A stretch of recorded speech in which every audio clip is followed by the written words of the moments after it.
السلام علیکم ورحمۃ اللہ وبرکاتہ۔ میں آپ سے مخاطب ہوں سید ریاض احمد شاہ۔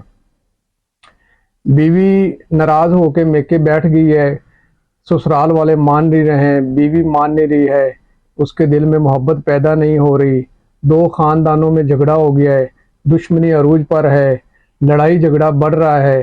تو میں آپ سے ایک عمل شیئر کر رہا ہوں، انشاءاللہ اس کے کرنے سے اللہ دلوں میں محبت پیدا کرے گا، دل نرم ہوں گے، نرمی پیدا ہوگی، اخلاص بڑھے گا۔ تو آپ نے کرنا کیا ہے، سورہ انفال کی آیت نمبر ہے 63، یہ آپ کو سکرین پہ دکھائی دے رہی ہے۔ اس کے پڑھنے سے انشاءاللہ آپس میں صلح ہوگی، محبت بڑھے گی۔ نماز فجر کی ادائیگی کے بعد آپ نے اول آخر 11 مرتبہ درود شریف کے ساتھ 111 مرتبہ یہ آیت پڑھنی ہے۔ اس کے پڑھنے سے انشاءاللہ میاں بیوی کا جو اختلاف ہے وہ ختم ہو جائے گا، بیوی واپس اپنے بچوں میں آ جائے گی۔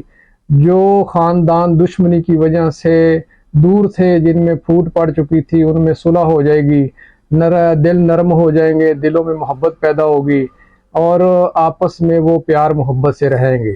بہت شکریہ۔ السلام علیکم ورحمۃ اللہ وبرکاتہ۔